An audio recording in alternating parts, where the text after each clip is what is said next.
오늘 설교 제목은 신령한 삶을 살라입니다. 신령한 삶을 살라. 보통 신령하다라고 이야기하면요, 우리는 어떤 특별한 능력을 그냥 자동으로 떠올라요. 왜 그런지 모르겠어요. 자동으로 떠올라요. 어떤 특별한 능력이나 신비한 체험이 떠올라요. 그런데 신령한 삶은, 성경에서 말씀하는 신령한 삶은 그런 특별한 능력이나 신비한 체험을 하는 것을 이야기하지 않고 있다는 것을 알아야 돼요. 이게 참 어려운데 제가 얘기해도 여러분 안 깨질걸요? 왜? 여러분 속에 각인된 거기 때문에 그게 깨져야 돼요. 신령하다 하면은 제가 아마 목청이 터지더라고 얘기해도 아마 돌아가면 또 신령하다 그러면 아마 또 특별한 어떤 능력이나 어떤 신비한 체험을 떠올릴 거예요. 근데 그게 깨져야 믿음이 돼요. 내 생각이 깨져야 말씀이 들어와야 비로소 하나님이 원하시는 삶이 무엇인가를 알게 된단 말이에요. 신령한 삶은 뭐냐? 하나님이 주신 은혜를 따라서, 하나님이 그 뜻을 따라서 하나님이 기뻐하시는 삶을 살아가는 것을 성경에서는 뭐라고 이야기하냐면 신령한 삶이다 라고 이야기해요.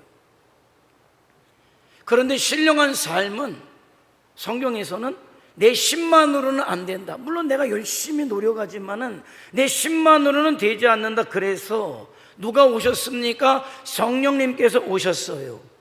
성령께서 우리를 도우시고 인도하실 때 저와 여러분은 하나님께서 기뻐하시는 삶을 살아갈 수 있게 되는 거죠.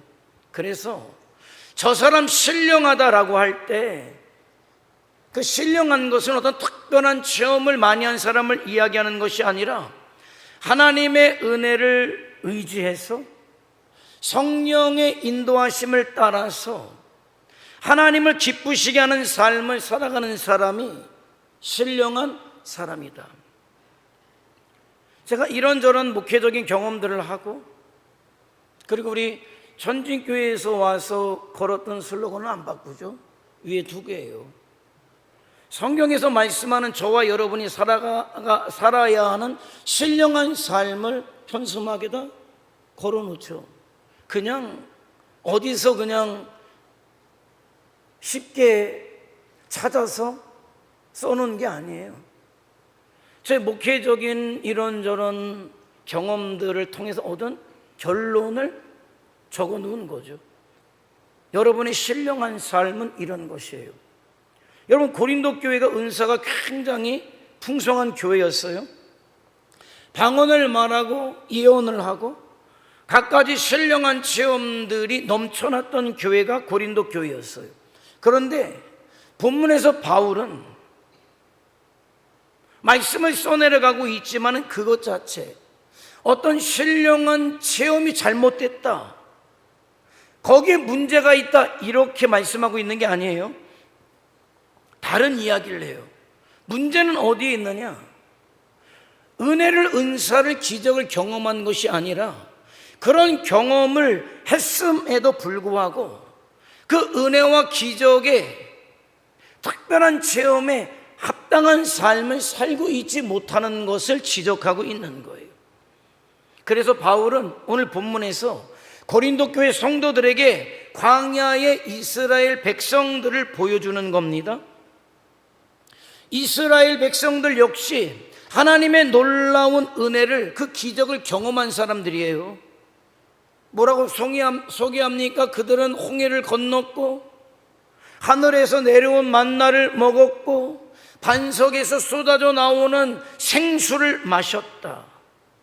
그야말로 하나님의 구원과 공급하심을 눈으로 보다 못해 몸으로 체험했던 사람들이 그 사람들이었어요. 그런데 그 결과는 어떠합니까? 바울은 5절에서 참으로 충격적인 말씀을 해요.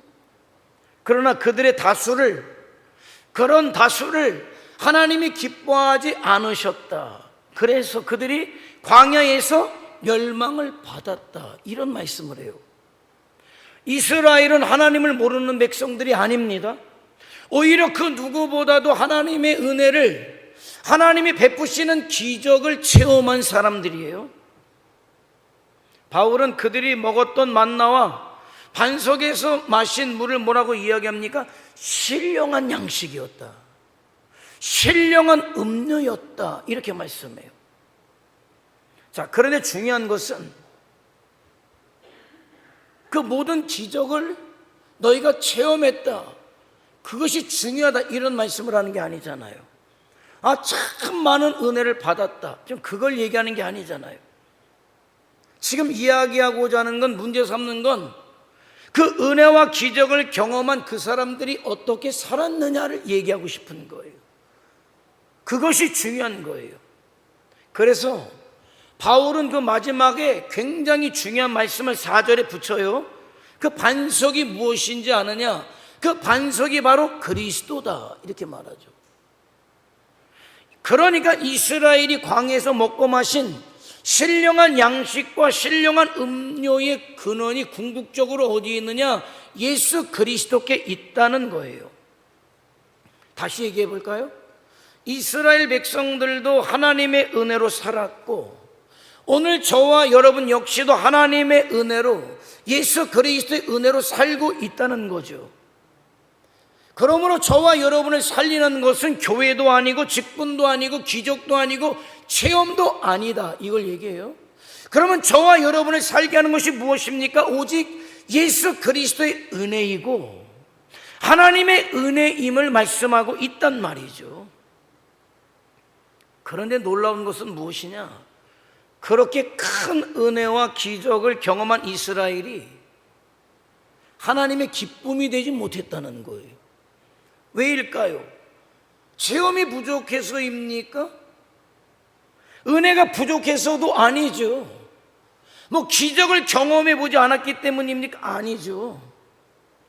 하나님의 은혜와 기적을 경험했지만은 문제는 뭐냐면 그 은혜와 기적에 합당한 삶을 살지 못했다, 합당하게 살지 못했다.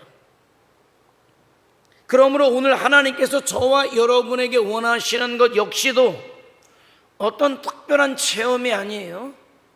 기적이 아니란 말입니다. 은사가 아니에요. 신앙에는 물론 은혜를 경험하는 순간이 있죠. 은사를 경험하는 순간도 있어요. 또 하나님께서 특별히 역사하시는 기적의 순간도 있습니다. 그러나 하나님께서 궁극적으로 찾으시는 것은 뭐냐? 너희들이 그런 경험이 있느냐가 아니에요. 너희들에게 그런 은사가 있느냐가 아니에요. 그 은혜가, 그 기적이 그래서 여러분의 삶 속에 신앙의 열매로 나타나고 있느냐를 묻는 거예요. 그래서 오늘 우리는 말씀을 들으면서 자기 자신에게 이런 질문을 해야 돼요. 나는 은혜와 기적을 단지 경험한 사람인가? 아니면 그 경험한 은혜와 기적에 합당한 삶을 살아가고 있는 사람인가? 그 은혜와 그 기적에 합당한 삶의 반응을 위해서 기꺼이 내가 치루어야 될 대가를 치르고 있는가를 물어야 되는 거죠.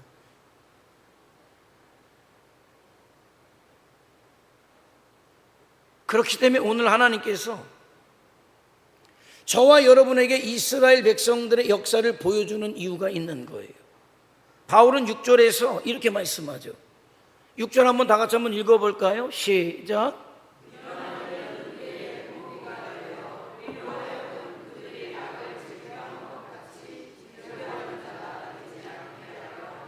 자, 또 11절은 이렇게 말씀해요. 그들에게 일어난 이런 일은 본보기가 되고 또한 말세를 만난 우리를 깨우치기 위하여 기록되었다, 이렇게 말씀해요. 바울은 이스라엘 광야 생활을 단순히 역사의 이야기로 끌고 가고 있지 않다는 거예요. 오늘을 살아가고 있는 저와 여러분의 거울이다, 이렇게 말씀하고 있어요. 거울은 다른 사람의 모습을 비추는 게 아니에요. 내 모습을 비추는 게 거울입니다. 그러므로 우리는 이스라엘 백성들이 왜 저렇게 불순종했을까를 묻기 이전에 내 안에도 그 사람들의 모습이 있지 않는가를 먼저 살펴볼 수 있어야 한단 말이죠. 자, 그렇다면 하나님께서 그들을 기뻐하시지 않은 이유가 무엇일까요? 그게 7절부터 10절까지의 내용이에요. 우상 숭배, 음행, 주를 시험한 것, 그리고 원망이다, 이렇게 말씀해요. 우상 숭배는 하나님보다 다른 것을 더 의지하는 것, 사랑하는 것, 우상 숭배예요. 하나님보다 더. 음행은 하나님의 뜻보다 내 욕망을 선택한 게 음행 아닙니까? 주를 시험한 것은 무엇일까요? 하나님의 신실하심보다 자기의 판단을 더 믿고 마음에 들지 않는다고 불평하는 게 원망이에요. 그게 주를 시험한 거예요. 원망은 뭡니까? 하나님의 선하심보다 자기 형편을 더 보는 게 원망이죠. 내 형편이 이런데 왜 하나님이 도와주시지 않습니까? 원망이에요. 내가 목마른데 하나님이 살아계십니까? 아닙니까? 그렇게 물을 주실 텐데 왜 안 주시냐고 주님을 시험해요. 자, 이 네 가지 죄, 다른 것처럼 보이지만 사실은 그 뿌리는 하나예요. 그 뿌리가 무엇입니까? 하나님보다 자기를 더 사랑한 거죠. 그래서 신앙은요, 자기 중심적인 건 신앙이라고 안 그러는 거예요. 나를 위해서 신앙생활한다, 신앙은 아닌 거죠. 그래서 말씀드리잖아요. 나를 위한 신앙이 비로소 주와 복음을 위한 것으로 옮겨갈 때 신앙이다. 어떤 보상을 바라고 신앙생활할 때는 아니죠. 그건 거래일 뿐이에요. 그 보상을 버리고 나를 구원해 주신 주님의 십자가 앞에 설 때 비로소 신앙이 되는 겁니다. 그 뿌리는 어디에 있습니까? 나에게 있어요. 신앙생활을 이제는 저와 여러분이 진단해야 돼요.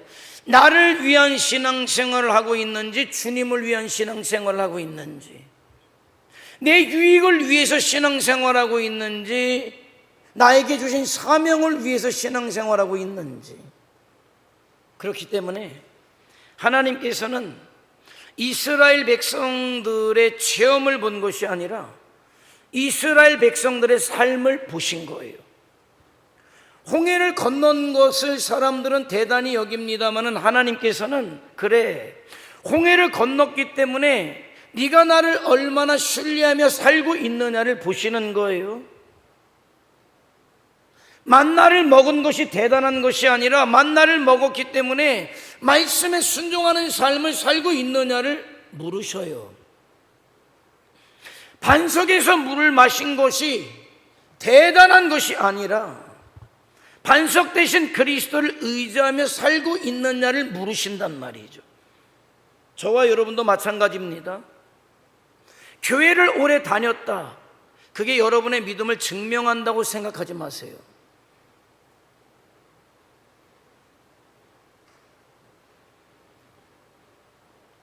내가 어떤 직분을 가지고 있다, 그게 내 믿음은 아니란 말이에요. 기도를 오래 하고 성경을 많이 아는 것 귀한 일이죠. 그러나 그것이 신앙의 전부라고 생각하지 마시란 말이에요. 하나님께서 물으시는 건 단 하나예요. 그래서 그 은혜가 오늘 네 삶을 변화시키고 있느냐를 물으시는 거예요. 여러분, 고린도 교회가 놓친 게 이 부분이에요. 그들은 은사를 자랑했어요. 지식을 자랑했습니다. 자기들에게 이런저런 은사가 나타나니까 자기들이 신령하다라고 생각했어요. 그런데 정작 그들의 삶은 세상 사람과 별반 다르지 않았다는 거예요. 그냥 신앙생활이 자기 만족에 그쳤어요. 신앙생활이 내가 이런 사람이다 자기를 증명하는 데 그쳤단 말이에요. 그래서 바울은 광야의 이스라엘 백성들을 거울로 세우면서 경고하는 거예요. 체험에 머물지 말아라. 은사에 머물지 말아라. 그 모든 것들을 가지고 어디로 나아가야 된다? 삶으로 나아가야 된다는 거예요. 삶으로 나아가야 한다. 저와 여러분도 그렇기 때문에 이제는 내 신앙을 돌아볼 때가 됐어요. 아직까지도 신앙의 경력을 붙잡고 있습니까? 나는 오래 믿었다. 나는 이런 직분이 있다. 나는 이런 봉사를 했다. 나는 우리 교회에 이런 공로가 있다. 그런데 여러분, 미안하지만 그런 것들이 여러분의 믿음을 대신해 주는 것들은 아니에요.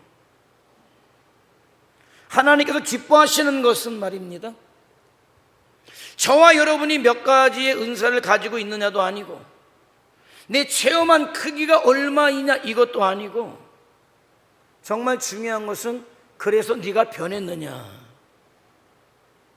예수의 사람으로 변했느냐, 은혜 받은 사람답게 그 삶이 변화되고 있느냐. 그게 하나님께서 찾으시는, 저와 여러분에게 찾으시는 신령한 삶이란 말입니다. 그래서 저와 여러분은 은사를 자랑하고 과거를 자랑하고 이런저런 체험을 자랑하는 사람들이 아니라, 오늘 말씀을 듣고 그 말씀에 반응하고 마침내 순종해서 예수 그리스도를 닮아가는 삶을 저와 여러분이 살아갈 수 있기를 축원해 드립니다. 자, 그렇다면 하나님께서 원하시는 신령한 삶을 이루어가는 구체적인 방법은 뭡니까? 6절이에요. 6절 한번 다 같이 한번 읽어볼까요? 시작.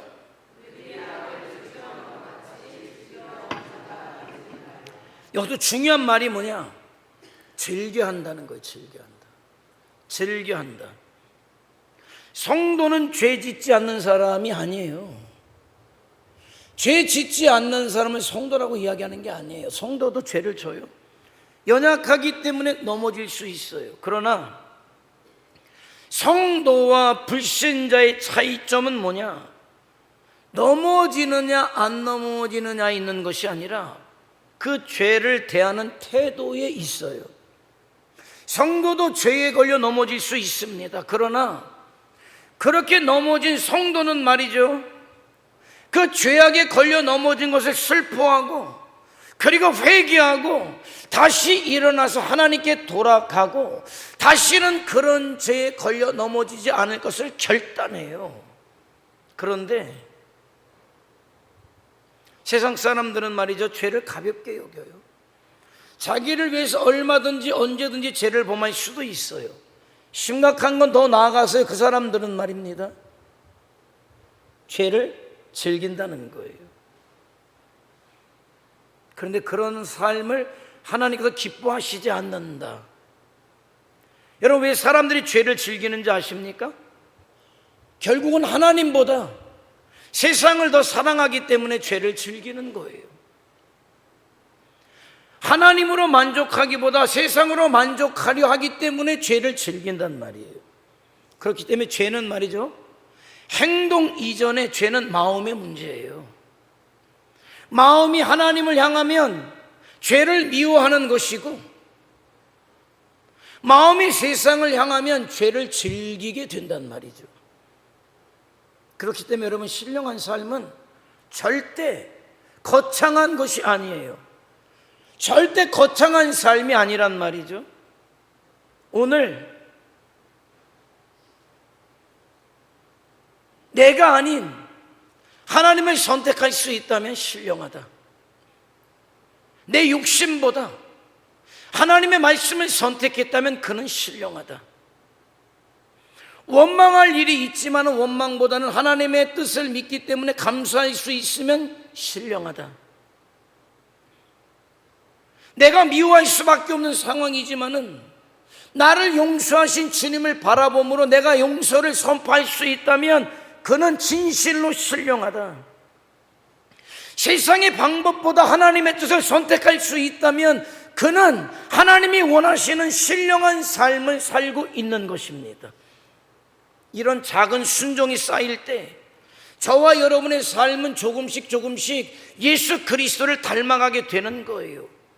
비로소 하나님이 원하시는 성숙의 자리에 저와 여러분이 설 수 있단 말이죠. 가정에서 내 말이 옳다고 끝까지 주장하기보다 사랑 때문에 한 걸음도 양보할 수 있다면 그것이 신령한 삶이란 말이에요. 직장에서 손해를 보더라도 정직을 선택할 수 있다면 신령한 것입니다. 교회에서 내가 인정받기 위해 봉사하는 게 아니라 우리 교회를 세우고 지체를 세우기 위해서 내가 섬기는 자리에 있다면 나는 신령하다. 내 이름을 드러내는 것이 아니라 예수 그리스도를 드러낼 수 있다면, 아니 드러내고자 한다면 그는 신령하다. 그것이 바로 하나님이 저와 여러분에게 원하시고 하나님이 저와 여러분에게 기뻐하시는 신령한 삶의 모습임을 기억하시기 바랍니다. 그런데 참 아멘이 되는데 마음은 무거워지지 않나요? 아멘은 되는데 마음은 무거워져요. 왜? 내가 나를 알기 때문에.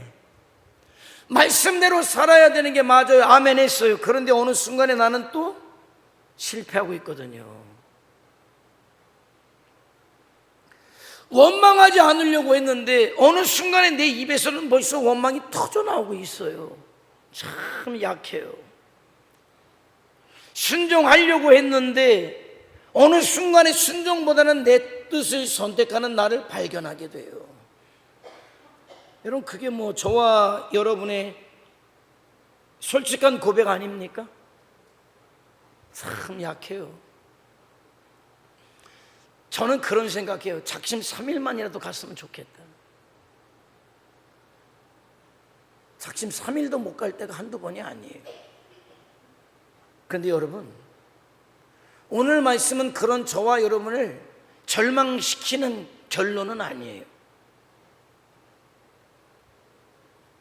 오늘 본문은 13절에서 그런 저와 여러분에게, 부족하고 모자른 저와 여러분에게 아주 놀라운 약속을 주시기 때문이죠. 13절은 뭐라고 말씀합니까? 한번 다 같이 한번 읽어볼까요? 시작. 사람이 감당한 시험 밖에는 너희가 당한 것이 없나니 시험 당함을 허락하지 아니하시고 시험 당할 즈음에 또한 피할 길을 내사 너희로 능히 감당하게 하시느니라. 말씀을 읽으면서 어떤 생각을 하셨습니까? 많은 사람들은요, 이 말씀만 딱 떼가지고요 이렇게 생각해요. 하나님께서 시험을 나에게 임하는 시험을 없애주시는구나, 그렇게 생각해요.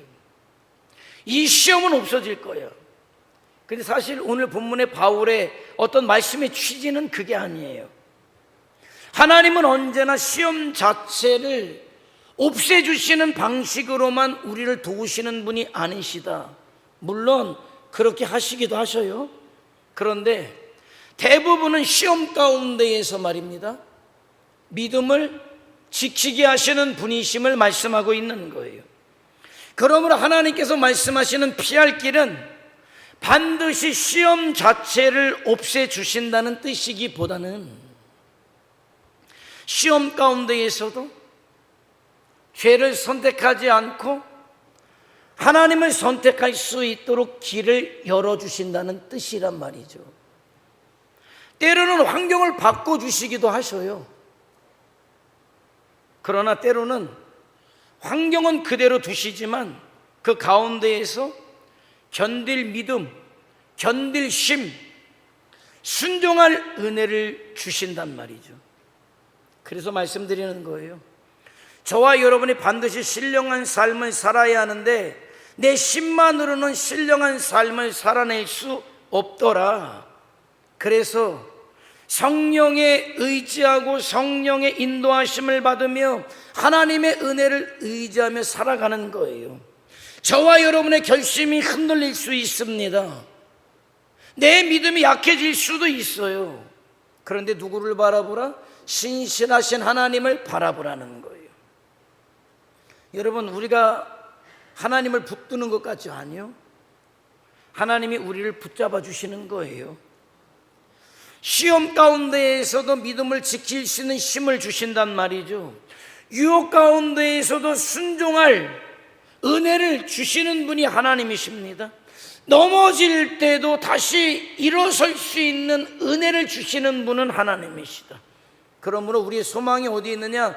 내 힘에 있지 않고 내 작심 거기 있지 않고 하나님의 신실하심에 있기 때문에 그 하나님의 신실하심을 바라보는 것이에요. 그럴 때 저와 여러분은 신령한 삶을 살아갈 수 있게 되는 거죠. 사랑하는 성도 여러분, 신령한 체험들은 말이죠, 어떤 은사들은, 기적들은 말이에요, 신앙의 시작이고 신앙의 일부분일 것입니다.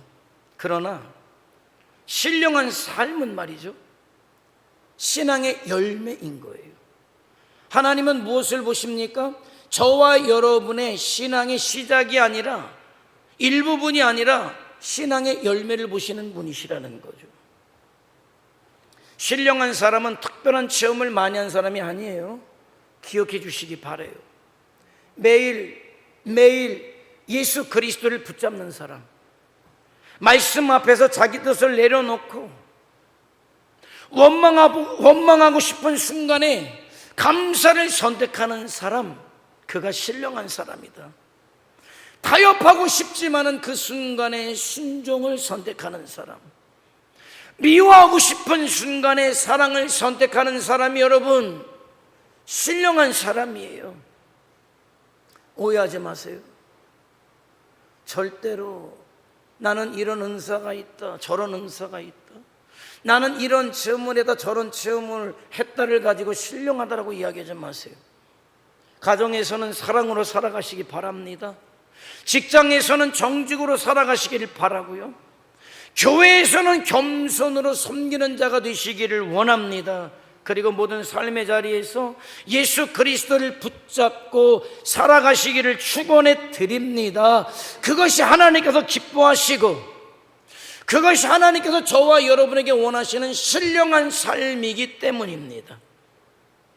신령한 은혜를 경험하는데 머물지 말고 은혜 안에서 순종하며 살아가시기 바랍니다. 어떤 은사를 가지고, 체험을 가지고 여러분을 증명하려고 하지 마세요. 오늘 여러분의 삶에서 예수 그리스도가 드러나는 것으로 증명하란 말이에요.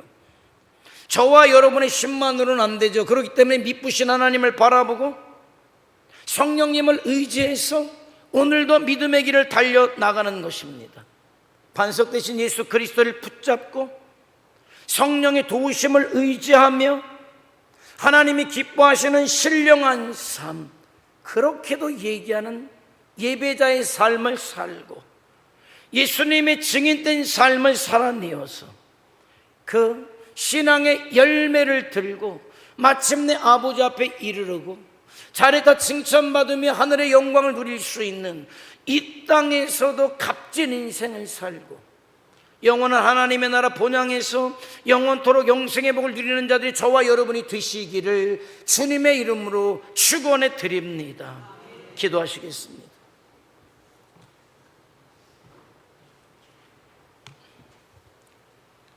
여러분은 신령하십니까? 여러분은 그동안 신령하다라는 것을 어떻게 이해하셨습니까? 이제는 하나님의 말씀하시는 신령한 삶을 우리가 알아야 돼요. 그건 어떤 은사도 경험도 아니에요. 내가 주님의 삶을 재현해내고 있는지, 적어도 재현해내려고 애쓰고 있는지, 그러고 있다면 신령하다. 그게 하나님께서 저와 여러분에게 원하시는 삶이에요. 여러분, 홍해바다가 갈라져서 내 두 발로 걸어도 건넜다는 게, 만나를 먹었다는 게, 반석에서 터져나오는 물을 먹었다는 게 대단하죠. 그게 신앙의 이력이라면 그것보다 대단한 게 어디 있습니까? 근데 하나님은 뭐라고 말씀하십니까? 그 다수를 기뻐하지 않았고 그 다수가 광야에서 멸망받았다는 거. 그게 아니라, 그래서 네가 예수의 사람으로 살아가고 있느냐, 성도로 살아가고 있느냐, 사명자로 살아가고 있느냐, 예배자로 살아가고 있느냐, 예수님의 증인으로 살아가고 있느냐. 주님, 제가 부족한데요, 모자란데요, 그래도 그런 삶을 살아가려고 애쓰고 있습니다. 노력하고 있습니다. 그래, 네가 신령하구나. 저와 여러분이 그렇게 신령한 자가 되길 원해요. 예수 그리스도의 장성한 모양까지 자라나길 원합니다. 신령해지기를 원합니다. 성령님 도와주셔서 깊이 있고 반드시 신령한 삶을 살아내게 하옵소서. 다 같이 주여 한번 부르며 통성으로 기도합니다. 주여, 전능하신 아버지,